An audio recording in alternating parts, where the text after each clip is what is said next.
யாத்ரா 34:14-15. சோர மார்க்கம், தவறான வழி.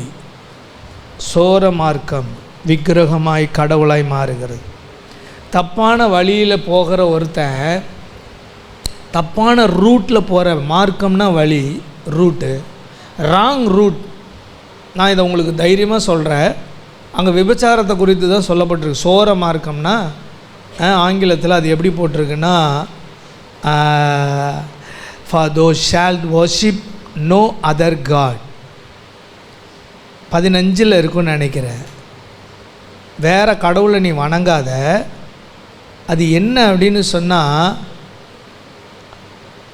அவர்கள் தங்கள் தேவர்களை சோர மார்க்கமாய் பின்பற்றி. சோர மார்க்கம் சொல்லுங்கள். சோர மார்க்கம்னா ஆங்கிலத்தில் என்னென்னா ஓரிங். அதானே ஓரிங் தானே. ஓரிங்னா விபச்சாரம் அல்லது அந்த பாலியல் ரீதியிலான தவறான வாழ்க்கை. இப்போ நம்ம பாலியல் ரீதியினால தவறான வாழ்க்கையை மட்டும் எடுத்துக்காமல் தவறான வாழ்க்கைன்னு எடுத்துக்கிடுவோம். தப்பு தப்பாக வாழ்கிறாங்க அப்படின்னா அதுக்கு பேர் என்னது? விக்கிரகம். நியாயாதிபதிகள் 5:8. விக்கிரகத்தோடு சம்பந்தப்பட்ட வசனங்கள் இவைகள் எல்லாம்.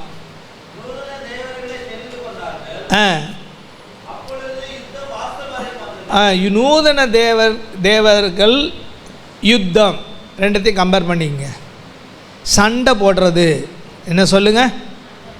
சண்டை போடுறது. எத்தனை விசுவாசி சண்டை போடுற பழக்கம் இருக்குது? கணவர்கிட்ட சண்டை, தெருவில் சண்டை, மக்கள்கிட்ட சண்டை, ரோட்டில் சண்டை, வீட்டில் சண்டை, மண்டை உடையிற அளவுக்கு சண்டை, போலீஸ் ஸ்டேஷன் போகிற அளவுக்கு சண்டை. பைபிள் சொல்லுது, இந்த சண்டை போடுகிற யுத்தம் பண்ணுகிற குணம் விக்கிரகத்திற்கு சமம். என்ன தேவர்கள்? நூதன தேவர்கள். இவங்கெல்லாம் யார்? நூதன தேவர்கள். அப்போ வீட்டில் சண்டையே போடக்கூடாது, எங்கேயுமே சண்டை போடக்கூடாது. சண்டை போடுறப்ப எல்லாம் புரிஞ்சுக்கிங்க, நீங்கள் விக்கிரகத்துக்கு இடம் கொடுக்குறீங்க. இனிமேல் செய்வீங்களான்னு பார்ப்போம். நான் இதை படிக்கும்போது எனக்கு பயமாக இருந்தது. நான் இன்னும் வேறு ஏதாவது நினச்சிட்ருக்கேன், பொருளாசை, அதான் விக்கிரக ஆராதனைலாம் நினச்சிட்ருக்கேன்.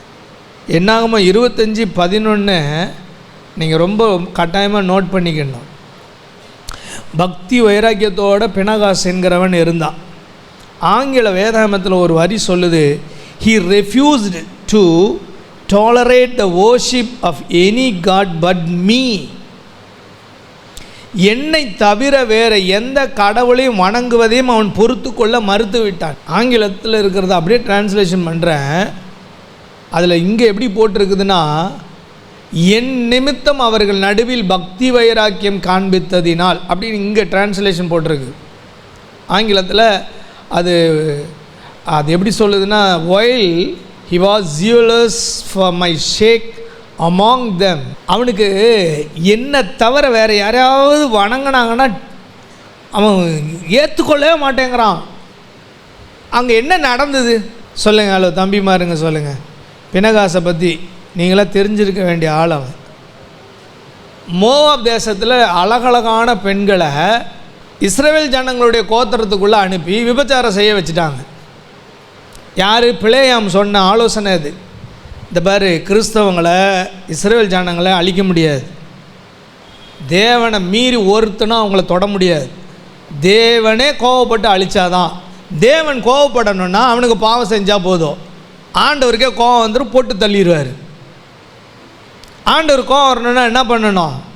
சும்மா அழகழகாக ஒயிட்டாக பியூட்டிஃபுல்லாக உலக அழகிகள் எல்லாம் ஊருக்குள்ளே அனுப்பிடு, ஃப்ரீன்னு சொல்லு. விபச்சாரத்துக்கு எல்லாம் பாவம் செய்ய வேணுங்க, ஆண்டவர் போட்டு தள்ளிடுவார். சொன்னது ஒரு யார்? காசு பணத்துக்காக விலை போன ஒருத்தன். அவன் சொன்ன உடனே இந்த பெண்கள் எல்லாம் உள்ளே அனுப்பிட்டான். இப்போ இன்றைக்கி பிசாசு அந்த ஃபார்முலாவை தான் இங்கே ஃபாலோ பண்ணுறான். பினகாஸ் சொல்கிறான், தபார், இந்த பொம்பளை பின்னாடி சுற்றுறது, ஆம்பளை பின்னாடி சுற்றுறது பார்த்த கொன்னுருவேன். ஒரே குத்தா குத்திட்டாங்க. 2 பேர் ஒரு ரூமுக்குள்ளே கூட்டிகிட்டு போய், ஒரு மோவாப் லேடியை கூட்டிகிட்டு போய், இஸ்ரேலில் இருக்கிற ஒரு முக்கியமான லீடர் கூட்டிகிட்டு போய் விபச்சாரம் பண்ணிக்கிட்டு இருக்கான் ரூமுக்குள்ளே. அப்போல்லாம் ரூம்னா நீங்கள் இப்போ இருக்கிற மாதிரி கதவு பூட்டுறதுல கிடையாது, திரை தான், டென்ட்டு தான். விளக்குனா 2 பேரும் பாஞ்சுன்னா ஒரே குத்தி ஈட்டியை வச்சு நங்குன்னு குத்திட்டு சொல்கிறாரு, ஆண்டவர் சொல்கிறாரு, அவன் வேற எவனையாவது என்ன தவிர வேற எவனையாவது அவன் ஆராதித்தானா அவனால் ஏற்றுக்கொள்ள முடியாது, கொன்னுருவான் அப்படின்றார். இதை ஆண்டவர் பாராட்டினார். அவனுக்கு இவன் குத்தி கொன்னதுன்னு ஆண்டவர் பேச வரலை, அதுக்கு பின்னாடி ஒரு விஷயத்தை ஆண்டவர் பார்த்தார். அது என்னன்னா, என்னை விட்டுட்டு ஒரு பொண்ணு பின்னாடி சுற்றுறான் பாருவேன், ஒத்துக்க மாட்டேன்டா, ஒத்துக்க மாட்டேன். என்னை விட்டுட்டு ஒரு பையன் பின்னாடி சுற்றிக்கிட்டு இருக்கா பாரு, ஒத்துக்க மாட்டேன். அவன் மறுத்து விட்டான். ஆங்கிலத்தில் என்ன அழகாக இருக்குது தெரியுமா? அந்த வார்த்தையை நான் வாசிக்கிறேன். He refused to tolerate the worship of any god but me. என்னை தவிர வேற எந்த கடவுளையும் வணங்குவதை அவன் பொறுத்து கொள்ள மறுத்து விட்டான். ஒரு பொண்ணு முன்னாடி சுற்றிக்கிட்டு இருக்கும்போது இந்த வசனம், ஒரு பையன் முன்னாடி சுற்றிக்கிட்டு இருக்கும்போது இந்த வசனம் பிணகாசுக்கு போய் நின்னா ஆண்டவர் சொல்லுவார், அவனுக்கு அதை பார்த்தானோ விடமாட்டாம, அவனுக்கு அது ஏற்றுக்கொள்ளவே முடியாது. எப்படி நீ ஆண்டவரை விட்டுட்டு ஒரு பொண்ணு பின்னாடி சுற்றுவ? எப்படி ஆண்டவரை விட்டுட்டு ஒரு பொம்பளை பின்னாடி சுற்றுவ? நீ எப்படி ஒரு ஆண்டவரை விட்டுட்டு நீ ஒரு ஆம்பளை பின்னாடி உன்னால் சுற்ற முடியுது? அவன் தான் என் காதலன், அவன் தான் என்னுடைய லவ்வர், அவன் தான் என்னுடைய எதிர்காலம், எப்படி உன்னால் முடியும்? சரி விட்டுருவான். என்னை விட தேவனே என் பொண்டாட்டி தான் முக்கியம். இங்கே பாருங்க, சர்ச்சுக்கு இந்த வாரம் நான் போகலை, பரவாயில்ல, அதனால் ஒன்றும் இல்லை. அந்த பிரதர் கூப்பிட்டாரு, அவங்க வீட்டில் மொட்டை அடிக்கிறாங்களாம், ஆனால் போயே ஆகணும். அங்கே பம்பு செட்டில் புதுசாக மோட்டர் போட்டிருக்காங்க, தண்ணி நல்லா வருதான், இப்போ தான் போய் குளிச்சுட்டு வர்ற சண்டே கட் அடிச்சுட்டு. என்னை தவிர வேற எதையும் எப்பவும் முக்கியத்துவப்படுத்தினா அதுக்கு பேர் விற்கிறோம். சர்ச்சை கட்டடிச்சுட்டு பம்பு செட்டுக்கு போறியா? சர்ச்சை கட்டடிச்சுட்டு ஒரு ஃபங்க்ஷனுக்கு போறியா? கர்த்தருடைய ஆராதனை சமூகத்தை விட்டுட்டு உனக்கு என்ன தோணுதோ அதை நீ செய்கிறியா? அப்படின்னா நான் சொல்லலை, அது அதர் காட். ஆமென் சொல்லுவோமா? இப்போ சொல்லுங்க, இன்னும் சொல்லுங்க, இன்னும் வர்றேன். உபாகமம் 5:9 ஆங்கிலத்தில், do not bow down to any idol or worship it. ஆங்கிலத்தில் அப்படி இருக்கு. do not bow down to any idol or worship it. அப்படின்னா என்ன?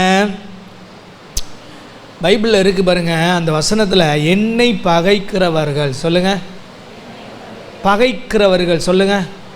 யார் மேலேயாவது உங்களுக்கு பகை இருந்தால் விக்கிரகம்னு பைபிள் சொல்லு. மாமியார் மருமகள்களே இருக்கா? பிரதர்ஸ் சிஸ்டர்ஸ், ஏற்று வீட்டுக்காரன் பக்கத்து வீட்டுக்காரன் யாராவது பகைச்சிங்கன்னா, உங்களுக்கு பகை உணர்வு இருக்குன்னா விக்கிரகம். நான் சொல்லலை, பைபிளில் தான் இருக்குது அந்த வார்த்தை. அப்போஸ்தலர் 19:26 அங்கே தேவர்களை சிலைகளெல்லாம் செய்து, சாமிகளெல்லாம் சிலை செய்து பிழைக்கிறார்கள். பிழைப்பு சொல்லுங்கள், பிழைப்பு. ஆமாம் சார், நான் போய் உழைச்சாதான் சார் என் வீட்டுக்கு சாப்பாடு கர்த்தர் கொடுப்பாரா? நான் பிழைக்க வேண்டாமா? என் குடும்பம் வளர வேண்டாமா? செழிப்பாக மாற வேண்டாமா? மாறுங்க, உழைங்க. கர்த்தரை விட்டுட்டு நீங்கள் பிழைப்புக்காக போனீங்கன்னா அது விக்கிரகம். இருக்கீங்களா? எனக்கு கர்த்தருடைய சமூகம் 2வது தாங்க. First work, first business, first சம்பளம், சம்பாதிக்கிற விஷயம். முதலாவது எனக்கு என்ன அத்தியாவசிய தேவையோ அதுக்காக ஓடுறது. பிரதர், அங்கே தான் விக்கிரகத்தை ஆண்டவர் மென்ஷன் பண்ணுறார். எனக்கு பிழைப்பு முக்கியமாக, கர்த்தர் முக்கியமா? நீங்கள் நான் சொல்கிற இடத்துல எல்லாம் வேறு தேவர்கள் வருவாங்க பாருங்க. நான் சொல்கிற அத்தனை பாயிண்ட்லேயும் நீங்கள் வசனத்தை நோட் பண்ணிங்கன்னா வேறு தேவர்கள் வருவாங்க. அப்போது அந்த இடத்துல ஆபத்து வேறு தேவர்கள் வடிவில் இருக்குது. என்னை தவிர வேறு எதுவும் வேண்டான்னு சொன்னவர் சொல்லியிருக்கிறாரு. ஆனால் வேறு தேவர்கள் உள்ளே நுழையிறாங்க. அடுத்தது ஒரே ஒரு வசனத்தை மாத்திரம், உபாகமம் 28 13 14. 13 தான் இந்த வேர்டு இருக்குது. இது ரொம்ப ஃபேமஸான வேர்டு இது, ஆனால் நிறைய பேர் அதை கவனிக்க மாட்டோம்.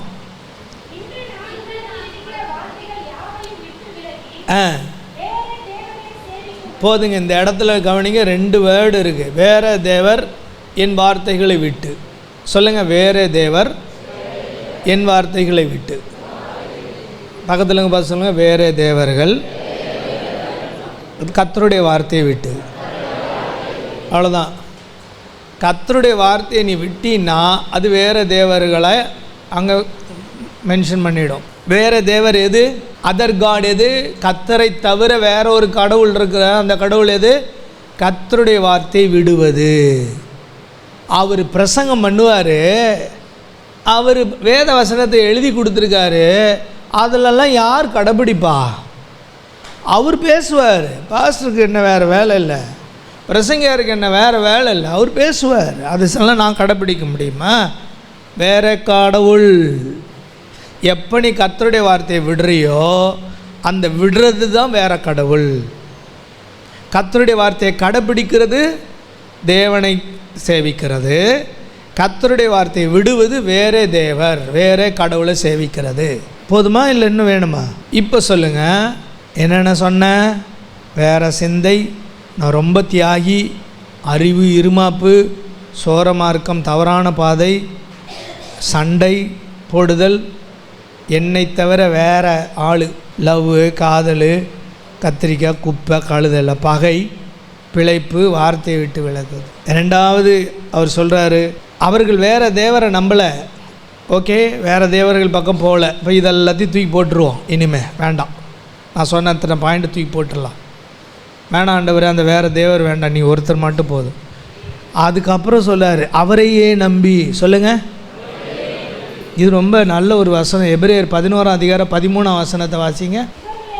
இவர்கள் எல்லாரும் வாக்குத்தத்தம் பண்ணப்பட்டவைகளை அடையாமல் தூரத்திலே அவைகளை கண்டு நம்பி அணைத்து கொண்டு, யோ அதெல்லாம் எங்களுக்கு கிடைக்கவே இல்லையா? எங்கள் வாழ்க்கையில் ஆண்டவர் சொன்னார், வரவே இல்லை, தூரத்தில் இருக்குது. எங்கே இருக்குது? எங்கள் கையில் இன்னும் வரலை. கர்த்தர் சொன்னார், உன்னை வாழாக்காமல் தலையாக்கவே. எங்கேயா நடக்குது? உன்னை ஆசீர்வதிக்கவே ஆசீர்வதித்து பெருகவே பெருக பண்ண ஒரு குழந்தை குட்டி கூட இல்லை. எங்கே? கர்த்தர் உன்னை இப்படி ஆக்குவார் அப்படி ஆக்குவார், எங்கே? நடக்கலையே. எல்லாம் தூரத்தில் இருக்குது. ஆனால் தூரத்தில் இருக்குது, அடையலை. அப்படி தானே இருக்குது அந்த வசனம். அடையாமல் தூரத்தில் அவைகளை காண்கிறாங்க. என் பக்கத்தில் கூட இன்னும் வரலையே அந்த வார்த்தையெல்லாம். எனக்கு அப்போ சொன்னார் ஆண்டவர், அத்தனை வருஷத்துக்கு முன்னாடி பேசினார், இத்தனை ஆண்டுக்கு முன்னாடி பேசினார், நீ இப்படி ஆயிடுவ அப்படி ஆயிடுவேன்னார். எங்கே ஆயிடுவேன்? ஒன்றும் இல்லை, ஒன்றும் நடக்கிற மாதிரி தெரில. எங்கே தான் இருக்குது பாஸ்டர்?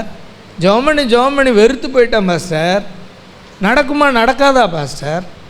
ஏன் ஆண்டவரே இதெல்லாம் செய்வீங்களா செய்ய மாட்டீங்களா ஆண்டவரே? என்னமோ சொல்லிட்டீங்க, நீங்களும் நானும் நம்பி அதெல்லாம் நடக்கும்னு நினச்சிட்டு வந்தால் தூரத்தில் இருக்குது, இன்னும் அடையவே இல்லை. இங்கே தான் அந்த வார்த்தை வருது. எந்த வார்த்தை? நம்பி. சொல்லுங்கள், நான் அடையலை, அது தூரத்தில் இருக்குது, ஆனால் எனக்குள்ளே ஒன்று இருக்குது, நான் நம்புகிறேன், அந்த நம்பிக்கை இருக்குது. அரசாணை இடும்போது கர்த்தர் இருக்கிறார், ஆனால் கிரியை செய்யலை. நெருப்பில் போடுறான்னும் போது கிரியை செய்யலை, கட்டும்போது கிரியை செய்யலை. உள்ளே தூக்கி போட வந்தவனே செத்து போயிட்டான். உள்ளே தூக்கி போட்ட நாங்கள் உயிரோடு இருக்கிறோம். அந்த உள்ளே கிட்ட கொண்டு வரும்போதும் காப்பாற்றலை, உள்ளே தூக்கி போடும்போதும் காப்பாற்றலை. உள்ளே விழுந்த பின்னாடி அங்கே நின்றுக்கிட்டு இருக்காரு. எனக்கு தெரியும், இது வரைக்கும் அவர் இல்லாதது மாதிரி தான் இருக்கும், அது அடையாதது மாதிரி தான் தெரியும், தூரத்தில் இருக்கிற மாதிரி தான் தெரியும். ஆனால் கரெக்டான நேரத்தில் அவர் செய்வார், சரியான நேரத்தில் அவர் வருவார். கரெக்டான நேரம் வரும்போது எனக்காக கிரியை செய்வார். யாவர்? ஒன்றுமே இல்லை, ஒன்றுமே இல்லை, முடிஞ்சுது, அவ்வளோதான், உள்ள தூக்கி போட்டான், இனி அவ்வளோதான், காலி காலி. நீ நினைக்கிற அந்த இடத்துல வந்து நிற்பார். அல்லேலூயா. அந்த இடத்துல வந்து நிற்பார். அவங்க நம்பிக்கை வீண் போகாது. மூணாவது ஒரு காரியத்தை மாத்திரம் சொல்கிறேன். உபாகமம் 4:34 அந்த ராஜா சொல்கிறாரு. அதுக்கு இந்த வசனம் மூணாவது ராஜா என்ன சொன்னார் தெரியுமா? இவ்விதமாய், எங்கே நான் சொன்னது தானியேல் 3:39 அது கடைசி வார்த்தை என்ன சொல்லுது? இவ்விதமாய் ரட்சிக்கத்தக்க தேவன் வேறொருவரும் இல்லையே, வேற ஒருவரும் இல்லையே. இதுக்கு எனக்கு ரொம்ப பிடிச்ச ஒரு வசனம் இருக்குது. அதுதான் இந்த உபாகமம் 4:34. எல்லாருமே வாசிச்சிருங்களேன். வாசிக்கலாமா? எடுத்துட்டிங்களா?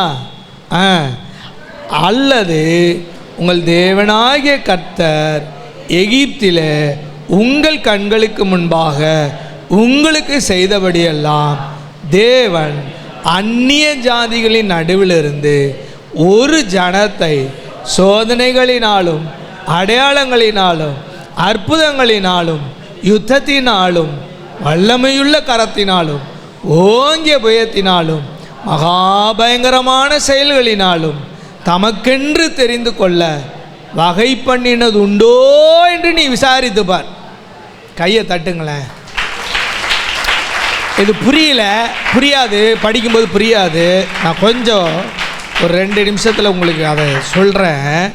ஆங்கிலத்தில் has any God ever dared to go and take a people from another nation and make them his own?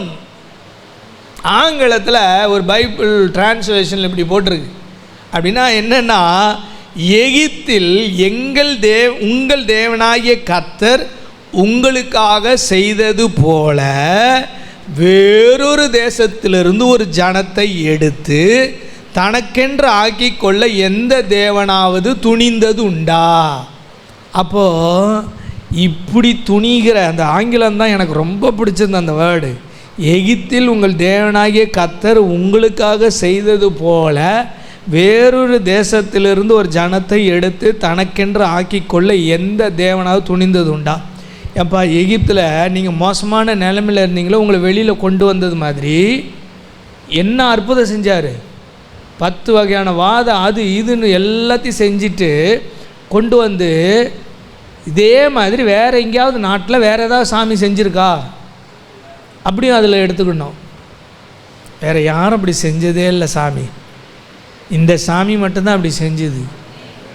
அப்போ கேட்குறாரு, வேறு யாருமே செய்ய முடியாததை செய்ய என்னால் முடியும்னா உன் வாழ்க்கையில் என்னால் செய்ய முடியாதா?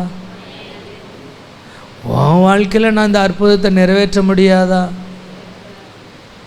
உன் வாழ்க்கையில் இந்த காரியத்தை நான் செய்ய முடியாதா? ஆண்டவர் சொல்கிறாரு,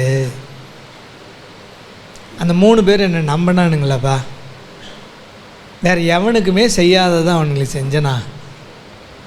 வேறு ஒன்றும் இல்லைடாப்பா, என்னை நீ நம்பு, என் கரம் உன்னை பலப்படுத்தும்,